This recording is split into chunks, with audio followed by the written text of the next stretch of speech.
అంటే మీ బాబు చెప్తూ ఉన్నారు ప్రతిసారి బిగ్గెస్ట్ హిట్ తర్వాత తప్పకుండా మా ఇంట్లో పెళ్లి బాజాలు మోగుతాయి, ఈసారి పెళ్లి చేసుకుంటాను అని.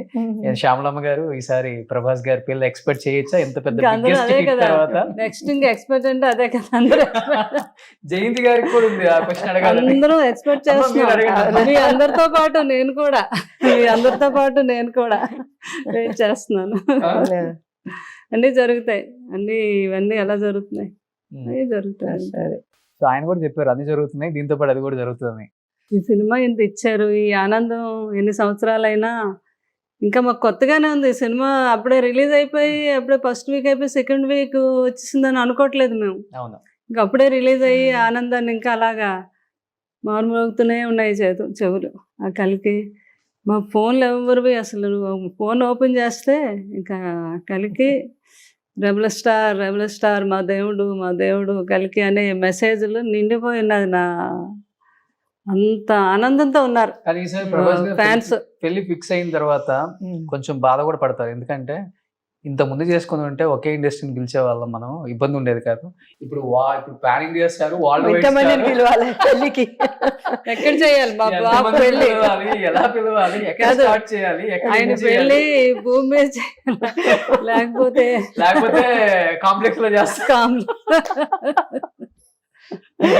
లేకపోతే ఏంటది వాళ్ళు తండ్రి గారు అదే అనేవారు, లేకపోతే ఏ ఫ్లైట్ విమానంలోనే చెయ్యాలి. అదే ఇంకా ఇటు సౌత్, అటు నార్త్, అటు హాలీవుడ్, బాలీవుడ్ అందరు తెలిసిన వాళ్ళు. ఇప్పుడు అవును. హైదరాబాద్ ఫంక్షన్ హాల్ సరిపోవు, అదైతే చాలా కష్టం. అంటే పాపం ఆయన అభిమానించే అభిమానులు అంతమంది ఉన్నారు, ప్రతి ఒక్కరికి ఉంటది కదా చూడాలని. అవును. ఎవరిని కాదనలేము, కాకపోతే అది ఎలా చెయ్యాలి అనే ఆలోచనే పడుతుంది ఎన్నో వందల సంవత్సరాలు అవును. ఆయనకి. సో లాస్ట్ అండ్ ఫైనల్ గా చెప్పండి అమ్మా, మహాభారతం గురించి మీరు బాగా వినుంటారు, చదివుంటారు, దానిలో ప్రతి క్యారెక్టర్ గురించి మీకు బాగా తెలుస్తుంది. దాంట్లో అసలుకి వేరే థాట్ కూడా లేదు. ఇప్పుడు కలియుగం అంటున్నారు, కల్కి 2898 AD అంటున్నారు, అంటే ఎలా ఉంటుందో చూపిస్తున్నాం ఇప్పుడు మనం. నిజంగా మీరు విన్న మహాభారతం క్యారెక్టర్స్ స్టోరీ అంటే ఏమని చెప్తారు? అంటే మనకు అందరూ ఫస్ట్ మహాభారతం అంటే మనకి చిన్నప్పటి నుంచి చదివిన మహాభారతం, కానీ ఏంటంటే మనకి జస్ట్ ఎందుకంటే సినిమా క్లుప్తంగా తెలిసిందా. చూడాలంటే మినిమం బీటెక్ చదివి ఉండాలని చెప్పేసి ఒకటి ఇప్పుడు వైరల్ అవుతుంది. నేను క్లుప్తంగా చదివిన మహాభారతం. తర్వాత ఈ మహాభారతం అనేది టీవీలో సీరియల్స్ వచ్చిందండి. అవును, మహాభారతం సమ్వేర్ ఇన్ 90s లో అట్లా వచ్చింది. ఎవ్రీ సండే మార్నింగ్ తప్పకుండా మొత్తం అంతా చూసాను. అక్కడే కూర్చుండేవాడు. సండే పొద్దున వచ్చిందంటే అసలు రోడ్ మీద ట్రాఫిక్ కూడా ఉండేది కాదండి. మ్యూజిక్ 90s లో ఆ మ్యూజిక్ వస్తుంది. మహాభారత్ అనేసరికి అందరూ టీవీలు అందులో కూడా వాళ్ళు కాలం గురించి, ఆ కాలం చెప్పే కథ అన్నమాట అది. ఓకే. సో ఆ కాలం మై హూ సమయ్ అంటూ ఆ కథ చెప్తాడనమాట. అది ప్రతిదీ చూశాను. చూసిన తర్వాత కూడా అవన్నీ సిడీస్ కూడా కొనుక్కొని మళ్ళీ చూసాను. మా దగ్గర ఉన్నాయి ఇప్పటికి అవి సిడీస్ క్యాసెట్స్, హిందీ రామాయణం ఒకటి. సో అవి కూడా చూసాము. సో ఇది అంటే ఇంట్రికేట్ స్టోరీస్ ఉంటాయి అందులో, మనకి తెలియని కూడా ఉంటాయి అన్నమాట. అండ్ అవన్నీ చూసాం కనుక కొంచెం ఐడియా ఉన్నది. అండ్ పిక్చరైజేషన్ అనేది అట్స్ డిఫరెంట్ బాల్ గేమ్. ఓకే. ఏదంటే అవన్నీ కూడా ఎలాగా వాళ్ళు అన్వయించుకొని అది చేస్తారు, వాళ్ళకి అవసరమైనట్టు ఏ సీన్స్ వాడుకునేది అనేది each one has their own interpretation. ఇప్పుడు మనం చూస్తాం కదా, మహాభారతం అనేది ఎంతో మంది తీసినారు, తర్వాత రామాయణం కూడా ఎంతో మంది తీశారు. ప్రతి ఒక్కరికి వాళ్ళ చిన్న చిన్న ఇంటర్ప్రిటేషన్స్ ఉంటాయి. కథ రాసి తెరకెక్కించి సూపర్ డూపర్ హిట్ చేయడం చాలా కష్టం. ప్లస్ అది సినిమాటిక్ గా కూడా మనం కొంచెం యూస్ఫుల్ గా అందరూ ఎన్ని చూపించినా మెయిన్ మూలం అదే, దాన్ని కదుపుకుంటా ఎంతైనా చేసుకోవచ్చు. అవును, మార్చకూడదు. అది ఆ మారల్ అనేది అలాగే ఉండాలి. నువ్వు ఎంత మంచోడైనా, ఎంత పరాక్రమవంతుడైనా కూడా నువ్వు ధర్మం సైడ్ ఉంటే నీకు మంచిది, నువ్వు అధర్మం సైడ్ ఉంటే నీకు నువ్వు చనిపోతావు, ఆర్ దానికి శిక్ష అనుభవిస్తావు అనేది బేసిక్. అంతేనండి, that is moral of life. ఎవరికైనా సరే మహాభారతం అనేది ప్రతి ఒక్కరి లోపల జరుగుతూనే ఉంటది అనమాట రోజుకి. అవును. అంటే నువ్వు ఆ యొక్క యుద్ధం మనం రోజు మనం కరెక్ట్ సైడ్ ఉన్నామా రాంగ్ సైడ్ ఉన్నామా, అది అబ్రహాం లింకన్ వాళ్ళు కూడా అన్నారు, నీ రిలీజన్ అనేది ఏం లేదు, నువ్వు కరెక్ట్ చేస్తే నువ్వు హ్యాపీగా లోపల అనిపిస్తే నువ్వు రైట్, ఏదో లోపల నీకు గెలుపుతున్నదంటే నువ్వు రాంగ్. నీ కాన్షియస్ లోపల ఆ యుద్ధం జరుగుతూ ఉంటది అనమాట రోజు.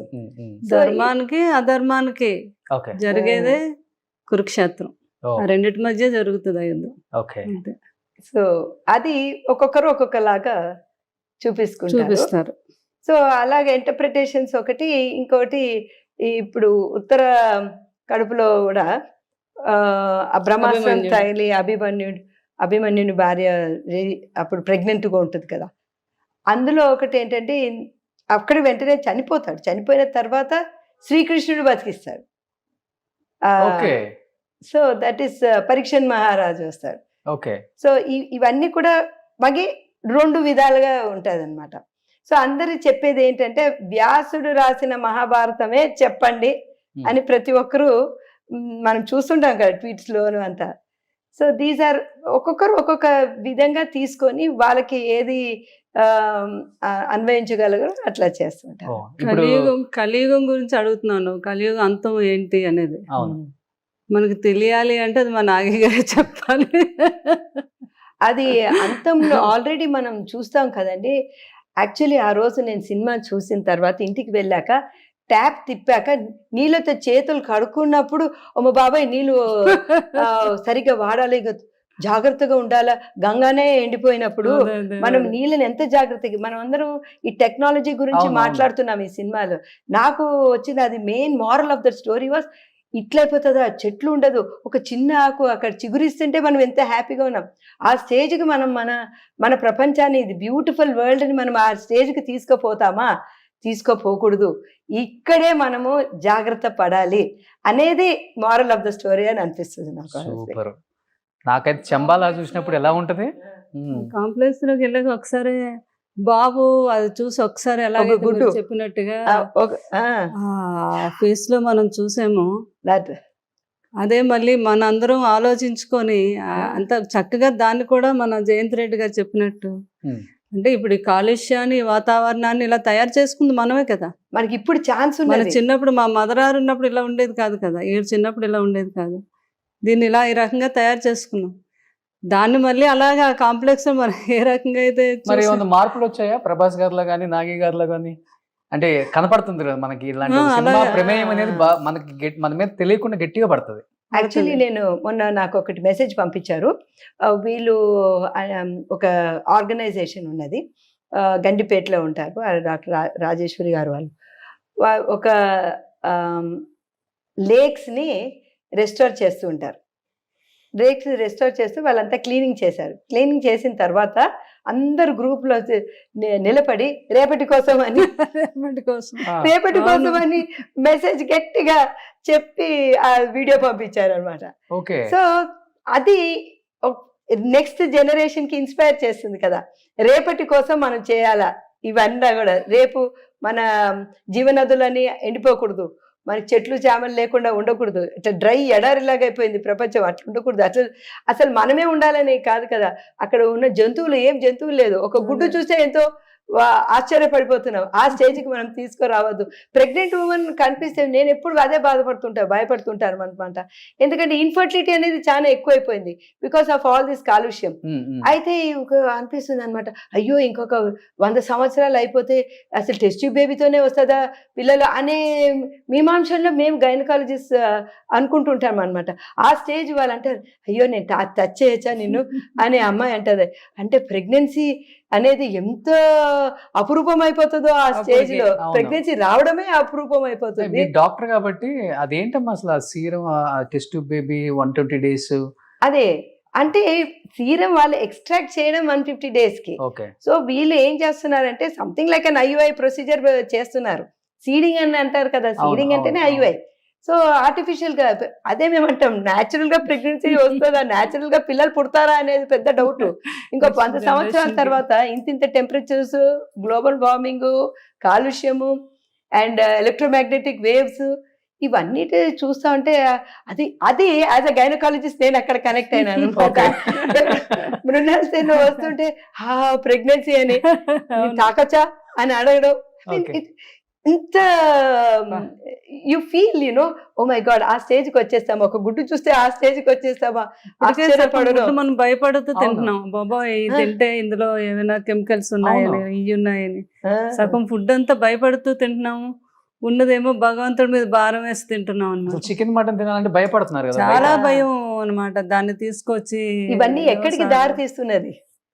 సో ఆ లెవెల్ అన్నమాట. అందుకే అంత కొంత అమ్మాయిలు మార్పు ఉన్నా- రావాలి.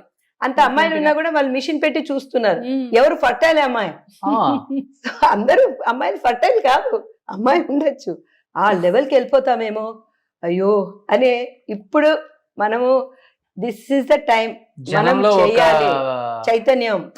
ఈ సినిమా ద్వారా అవగాహన. కలిగించింది. చాలా కలిగించింది. అవును. సో డెఫినెట్లీ Realize అవ్వాలి నాట్ గో అందరూ టు కూడా. దట్. అందుకే ఇప్పుడే మనము రేపటి కోసం అని రేపటి కోసం అని ఇది ఏంటంటే కొన్ని సంస్థలనో లేకపోతే గవర్నమెంటే చేయాలనో కాదు, ప్రతి ఒక్కరు ఇన్వాల్వ్ అవ్వగలిగితేనే దీన్ని మనం అలా తయారు అవును, చేసుకోగలం. అవును, అవును. అదే మళ్ళీ నెక్స్ట్ తరాలు అందరూ హెల్దీగా ఉండాలి, హ్యాపీగా ఉండాలి అంటే ఉమ్. దానికి ఇప్పటి నుంచి కూడా దానికి మనం అవును. మూల కారణం దాని అవ్వాలి. తర్వాత నువ్వు వాన బాగా పడినప్పుడు అయ్యో ఈ నీళ్ళంతా ఎక్కడికి వెళ్ళిపోతుంది ఉమ్. అంటే ఆ ఆలోచన దృక్పథం అవన్నీ వస్తుంది అనమాట. సో పిల్లలకి అన్ని కూడా ఆ, కళ్ళకు కట్టినట్టు మనం అవును చూపించగలం. నిజంగా ఒక ఏజ్ పిల్లలకి, ఊహ తెలిసిన పిల్లలకి ఒక అవగాహన వచ్చింది సినిమా అవును. చూసిన తర్వాత. ఇలానే ఉంటుంది, అవును. జాగ్రత్త పడాలి అనేది ఒకటి వచ్చింది. సుమన్ టీవీలో మీ పర్సనల్ అండ్ బిజినెస్ ప్రమోషన్స్ కోసం కింది నెంబర్కి కాంటాక్ట్ చేయండి.